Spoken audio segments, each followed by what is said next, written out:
What's going on, guys? Welcome to iRacing. I wanted to make a very quick video to just describe to you guys why iRacing is so good. It's not like your normal car game. It's nothing like Forza or Project Cars. It's not even like Assetto Corsa, which is considered more of a simulator. This is on a whole nother level. I'll show you a little bit of the physics. It's hard to show that. You'll just kind of have to trust me, and obviously, hopefully you'll know by just the reputation that this game has, that you'll know that it is a very, very serious game. This game is played by a lot of top real racing drivers as practice. I mean, McLaren's Formula One test driver uses this as like a great training. The same thing with Scott Speed, the global rallycross driver. I mean, he is in here racing rallycross all the time. It is just really, really cool, and it's on that type of level that it's actually used for training by a lot of top athletes. So it's just really, really cool. It is expensive. The problem is it's like $110 a year for a subscription.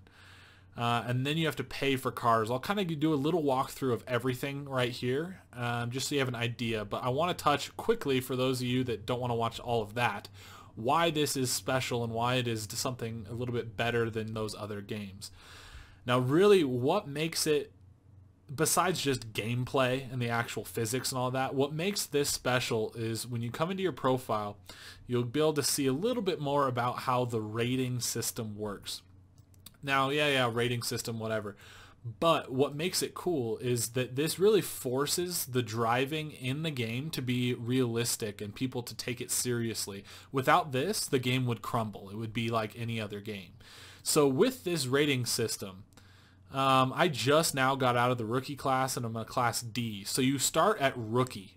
And in rookie, you don't have this I rating, this chart, this graph here in the middle.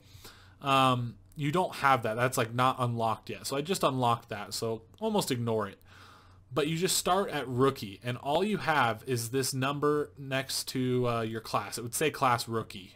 And you get licenses. There's rookie, D, C, B, and A. So you have this number. This is your safety rating. And what makes it so cool is if you are racing and you go off track, you drop two wheels off track, you're going to get a deduction to your safety rating, basically. And the way it's calculated is basically infractions per corner. So you go through 10 corners and you have one infraction. Well, that's, a tenth. So basically it's calculated in a way similar to that. So the more laps you do that are clean without incident, you are rewarded by getting a higher safety rating as you go, and you build that up. And when you get that safety rating to a certain level, you move up licenses, and the licenses unlock some just restrictions and things like that as far as cars and tracks and combinations for like full-blown races. Now, that is really the most important thing. You have these other ratings that you unlock once you get out of the rookie class, your I rating. Now, your I rating here, that's just basically your overall score. You just like a lot of games and stuff, you beat higher level opponents, basically, and you move your ranking up, or you just get a lot of good places, and that number increases, and then it match makes you or whatever with drivers of the same skill level or better, things like that. Almost think like CSGO. I know that's a shitty reference, but you kind of move up through those ranks. Now that's cool, but the safety rating's where it's at, because if you contact another person, you just barely bump them, you get dinged. If you go off track, you get dinged. If you spin, you get dinged. And if you hit a car really hard, you get dinged even harder, and all of these things. You can actually get disqualified if you get enough of those infractions. Now, I know this isn't the most exciting thing, but I wanted a base point to be able to show people why I like this game. And that is a big part. It holds all of your information here. It's like, look at all these races here. These are all global MX5 at Lime Rock. Races I've been doing a lot of. It tells you the winner, your start position, your finish position. It goes through all of the information. I mean, the strength of the field. That's that I rating number. So it's just really, really cool. With that safety rating, with the I rating, it just encourages people to race cleanly. And that forces you, when you're in game, you treat it like it's a real race in a real car. You go out for qualifying or you go out for practice and you're with these guys and you go too fast through the pits or you bump into somebody or you barely go off track, well, that's going to hurt your rating. So you really need to try to keep it clean, race safe, and it just makes it feel extremely realistic. So that's my preaching. It's just incredible. The way they did it, it's sometimes hard to explain. The only thing I didn't touch on was this TT rating. Quickly, all that is your time trial rating. So in time trials where you don't have contact with other people, you have a separate rating for just how well you're doing there. So that's just pretty cool to have as well. And again, if you move up, like right now it's 2.4. If you finish the season at a 3.0 or above, you move up to the next license. Now, if you get up to a 4.0, then you're able to just start competing in that next license. Basically, for me, if I got to a 4.0, I'd be able to start racing in the Class D races against better drivers and all that, and you just slowly move up. Anyway, fucking awesome. We'll go back to the home so you can kind of see how the basic stuff works. You have these bars here in the middle, practice by myself. Obviously that's just going in and you pick a car, pick a track, and just go test. It doesn't affect your rating at all. You can crash, you can do whatever, you reset, you start in the pit lane, and you just keep going. You learn the track, and then you make adjustments with your your tire pressure, your spring perches, I mean, whatever, all the way, the crazy detail. Popular races, so this is pretty cool. If you hop into here, you're able to look at the list of races and what's going on, and you can sign up. Like right now there's a Laguna Seca full course. Let's see, I bet you it's it's global, so it's the MX-5, so it's the Miata, same car I've been racing. So I can click on here and register, and then I'm registered for the race. Now that race starts at a certain time. This starts at 9 p.m. For me, that's in 30 minutes. So it's just pretty cool. It's like that's all scheduled, and there's all these races going on, and you have to make it. You have to qualify. You practice, you qualify, and you race. They're like 20-lap races. It's intense, man. It's really cool. But there's all this stuff going on, and everyone's taking it really serious. Official races, it's a pretty similar list, but this is it shows it a little bit better with the timeline here. So you can see here's that race we were just looking at, MX-5 Cup. Boom, 9 o'clock. You can click on that and you sign up for it, or you can start looking at other races, get yourself into something pretty wild. So it's just really cool the way it's all scheduled. You sign up, you wait, you're like, oh, I got a race at 9 o'clock, I got to qualify, and all that stuff. Really, really cool. You can also do hosted races. Now, hosted races are just like, not private lobbies, but lobbies created by other people, and it doesn't affect your rating. So you can come in here and have some great racing with other people, and it won't affect your rating. You don't even have to think about that. You just hop into a lobby like a lot of other games and just play. Now, that's cool and all, but I don't really care. I'm all about the rating, if you can't tell already. You can host a race. You can have a lot of fun here, but it kind of bypasses the entire rating system, and to me, that's what makes the racing so great. So that's the gist of it. Again, you can go out by yourself and do that, and I'll probably show you something quickly before the end of the video. But other things to be aware of, there's leagues, different teams, all kind of like, I know a lot of you guys are here from MX Simulator. You can join teams, be a part of a team, and then race leagues, and there's just all of that. There's also a new thing, time attack. Basically no one on the track and you're just going for the best time, and it can help your rating. It's just a basic, time attack, all by yourself. Now, I wanted to show you quickly cars and tracks. We'll fly through this. Now, what you'll notice is everything is fucking expensive. It's like 12 bucks for a car. Now, and I'm already paying, I got it 50% off for the holidays, but you're already paying $110 a year just to be a part of iRacing. And they give you a basic group of cars, basic group of tracks, but everything else you have to actually purchase. So it gets expensive and silly. But again, you take it serious and you're like, okay, I'm going to master this R8 LMS. I mean, you're going to start going full blown. Say you buy this and you buy Le Mans, and you try to go out and that's what you're going to specialize in. You really have to do that because it gets crazy expensive. So you really have to kind of pick a car to just perfect and be on top of. And it really takes that as far as the tuning and things like that.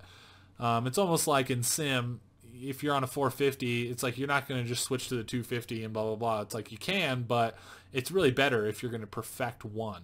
Now, again, look at these. They're all like $12 or so. So lots of cars, a lot of dirt stuff. I mean, your 488 GT3s, your new Ford GT, Fiesta World Rally car.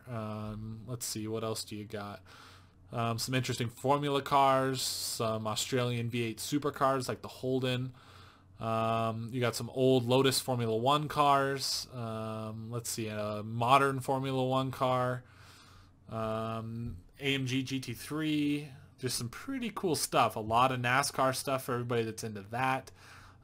For me, it's like, boom, this will probably be my next purchase. 911 GT3, a 991. So it's the current generation GT3 Cup car. Pretty sick. A Radical SR8. You could get that and then get the Nürburgring, blah, blah, blah. So all these sick cars. And it's the same thing with tracks. Now, there is a really great list of tracks. But again, you can see like $15 a track. So it gets very, very expensive. But it's just that serious. It's definitely worth the money. It's a lot of money, but it's worth it. I mean, these are all of the top tracks. I won't go through them all for the sake of making a long video, but there are some incredible tracks, even some smaller tracks that you don't see in games very often. So pretty cool. Just tons of tracks, but it's all super expensive. So anyway, it's a very serious thing, and the rating to me is what makes this so, so special. Now, I've been racing the Miata, and you'll see a video coming up today or the next day of me racing a Miata, and it's actually the race where I moved out of the rookie class into the D license. Now, that's all by moving up with your safety rating, and it just takes time, and it takes being a good driver as far as like not doing dumb shit and being safe and having clean racing, and you move up, and it just gets better and better and better from there. So anyway, that is iRacing, and that's why it's so good. Let me hop into something quickly just to give you guys a little bit of an idea of what it really looks like. We will hop onto Lime Rock Park here in the Miata. That's the race that you're going to see shortly, and I'll just do like 2 laps so you get an idea of what we're dealing with and how the game actually looks and feels. Alright, so here we are. We're into a normal practice session all by ourselves in the Miata. You can tell things just look great. All of the cars are detailed, and they're really worth that cash. I know it's expensive, but in the end it ends up being worth it. You really have to be careful of all little infractions. Now, in practice we can be super reckless, but normally it's like you can see the pit lane speed. You have to abide by that while you're in the pit lane. You also can't cross this yellow line when you're leaving the pit, or you'll have to pull in. It's just all of those real infractions are just kind of how it is.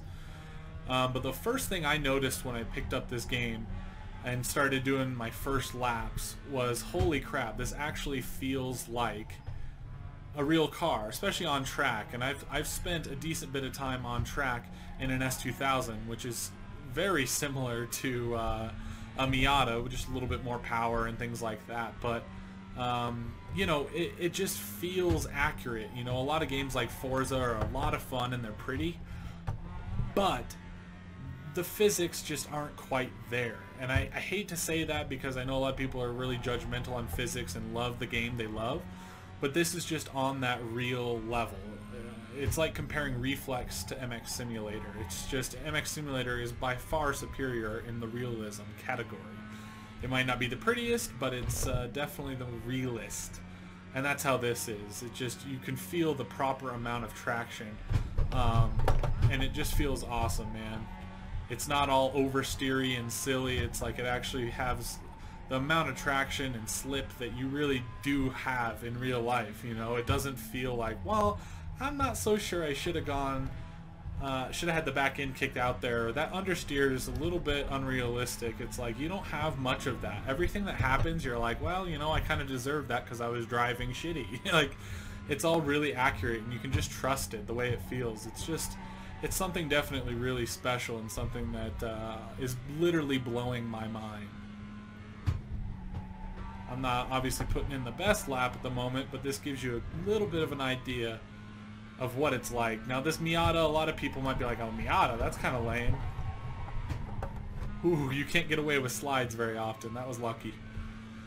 But no, man, when you're racing a whole field of Miatas like this, and you're all in the same car, and it's spec racing basically, and you all have the same car, and you're all looking for every little bit of track that you can maybe make up a little bit more time on the guys around you. That was shitty, but it's literally one of the best things ever. You know, it really feels like actual racing, and I've done a decent bit of that in real life, and it's like it makes me really appreciate this game, and I have not had that feeling in these other games. I usually put my wheel away and you know, play with it a little bit, and then just kind of like it's not worth the hassle and don't play those games much. But now that I've got into this, it's like, dude, I haven't even played another game. I don't even care. So pretty much you're going to see a lot of this and MX Simulator on my channel, because I realize that the games that I like the most are the ones that really try to nail the realism and be accurate to the real thing. So anyway, that gives you a decent idea of what this game's like, why I like it. A little long-winded. I know I said I wanted this to be short, but can you tell I'm just excited and I like it? So anyway, we'll just stop there. If you want to see a full race on this track with this car with like 22 other people or something, check out my next video. I think the resolution's going to be a little wacky on that video, but I got it figured out, and everything will be great from here on out. So stay tuned. A lot of this coming to my channel. Hopefully you guys enjoy it. Let me know what you think, and thank you for watching. I'll talk to you later. Peace out.